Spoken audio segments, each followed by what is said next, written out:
श्री गोपाल गौशाला, पनावा धाम, मुख्यालय सांबर में।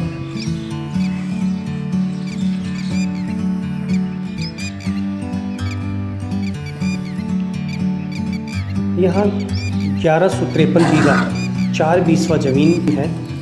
यह गोपाल गौशाला पनावा धाम के नाम से जानी जाती है।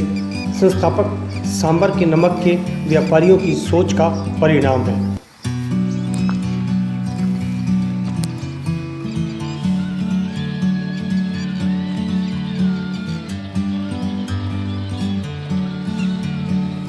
कुल गाय यहाँ पे 976 गाय हैं एवं 300 छोटे बछड़े हैं।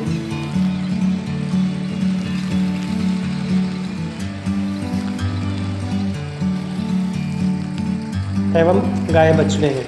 प्रत्येक दिन की खुराक बड़ी गाय की 8 किलो और छोटी की 4 किलो।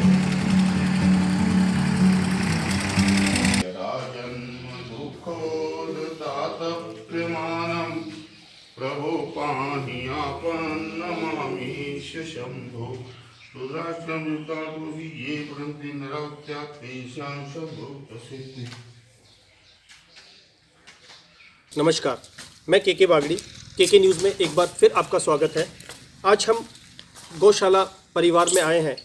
यहाँ पे श्री पवन मोदी जी हैं। आप गौशाला सचिव पद पर कार्य कर रहे हैं।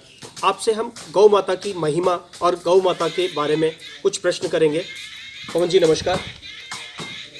पवन जी, गौ माता के बारे में कुछ बताएं। देखिए, बचपन से हमें तो इतना ही सिखाया गया। बड़े हुए और जब गौशाला के संपर्क में आए तो संत से सुना, गाय हमारी माता है, बस हमको इतना आता है। बैल हमारे बाप हैं, इनकी हत्या पाप है। तो चूँकि बैल को हम धर्म का रूप मानते हैं, भगवान शिव के वाहन के रूप में नंदी महाराज हैं। सांबर में नंदकेश्वर का मेला बड़ी धूमधाम से होली के अवसर पर लगता है जी। और पूरा गांव बड़े धूमधाम से आवासी और प्रवासी भगवान नंदकेश्वर के रूप में उनकी पूजा करते हैं। गाय की हम पूजा करते हैं। बछबारस का त्यौहार जब हमारे यहाँ होता है तो बछड़े की हम पूजा करते हैं। और कहते हैं गावो विश्वस्य मात्रा है, गाय विश्व की माता है।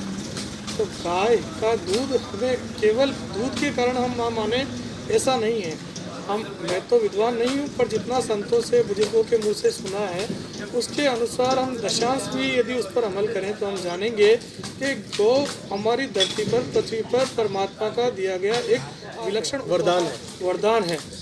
गौ की महिमा को शब्दों में समेटना मेरे लिए दुष्कर है, किंतु जितना हम इसके निकट जाएंगे, जितना हम गौ माता के सानिध्य में जाएंगे, तो हमें अपने आप इस बात की अनुभूति होगी, अनुभव होगा।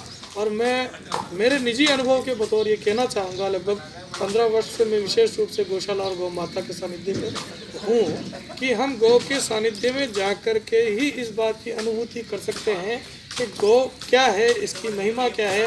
वास्तव में गौ इतना विस्तृत और विशाल विषय है जिसको हम एक इंटरव्यू के अंदर या इस हमारे परिचय या वार्तालाप के अंदर उस विषय को समेटना मेरे लिए कठिन है। पर गाय जैसा इस धरती पर कुछ नहीं है। मैं मेरी जन्मदात्री माँ के समक्ष या उनसे आगे भी कहीं किसी को स्थान देता हूँ तो वह मेरी प्यारी गौ माता है। गौ माता के दूध के बारे में क्या कहना चाहिए? देखिए, गाय का दूध विलक्षण परमात्मा की कृपा है। गाय का दूध जिसे मिल जाए उसे और किसी चीज़ की वस्तु की आवश्यकता नहीं है। हमें ये देखने की आवश्यकता है कि आज तो विडंबना ये है कि हमारे भारतीयों को भारतीय देसी गौ और विदेशी गौ में फ़र्क करने में ही समझ नहीं आ रहा है।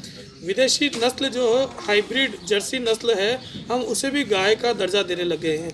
आप गूगल करेंगे तो आप जानेंगे कि हाइब्रिड और जर्सी जो नस्ल है वो अमेरिका में एक यूरास नाम के पशु से डेवलप की गई जीन्स से बना करके भारत को भेजा गया एक पशु है। भारत में आप देख रहे होंगे, आप जब जहाँ भी डायबिटीज़ और कैंसर के डॉक्टर्स या हॉस्पिटल्स में जाएंगे तो वहाँ कतारें लगी हुई है। आप रिसर्च को पढ़िए, रिसर्च को देखिए, ये प्रमाणिक हो चुका है। मैं कोई मनगढ़ंत बात नहीं कह रहा हूँ कि वो जितना भी बीमारियाँ दी जा रही हैं वो 99% जर्सी और हॉलिस्टन के दूध से उत्पन्न हुई बीमारियां हैं।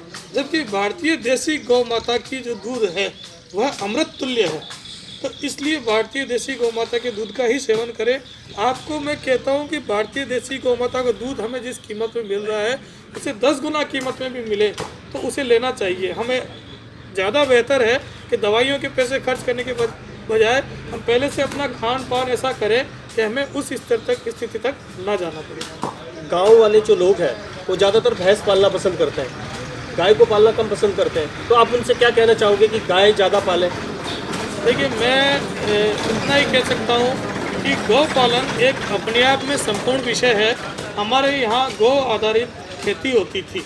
जैसे हम कहते हैं कि भारत कृषि प्रधान देश है, ऐसे ही कृषि का मूल गौ थी जी।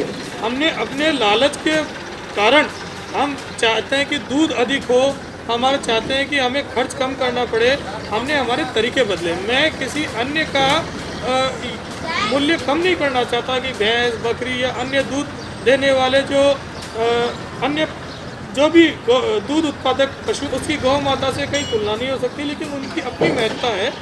गौ के दूध और गौ पालन से एक किसान अपना पूरा परिवार चलाने के लिए समर्थ होता है। गौ का मूत्र बिकता है, गौ के मूत्र को अन्य कई रसायनों में, दवाइयों में उपयोग किया जाता है। अन्य धरती पर जीवित या मृत कोई भी ऐसा पशु पक्षी चर विचर बताइए जिसके मूत्र का कहीं कोई दवाई में काम आता हो। गौमय का खंडों में, हमारे हवन सामग्री में कई जगह उपयोग होता है। दाह संस्कार में भी आजकल इसका चलन गौकास्ट का हो गया है। तो देखिए, गौ की किसी अन्य से तुलना करना कठिन है, नहीं करनी चाहिए। गौ एक परिवार के, एक कृषक या सामान्य परिवार एक गौ से अपना पूरा परिवार का पालन भरण पोषण करने के लिए सक्षम है, कर सकता है, समर्थ है। गौ हमें इतना देती हैं जितना हम उनको नहीं दे पाते। बहुत बहुत धन्यवाद पवन जी। आगे भी हम विश्वास करेंगे कि और कोई गाय के बारे में अच्छी जानकारी आपको दें। धन्यवाद। जय हिंद, जय भारत।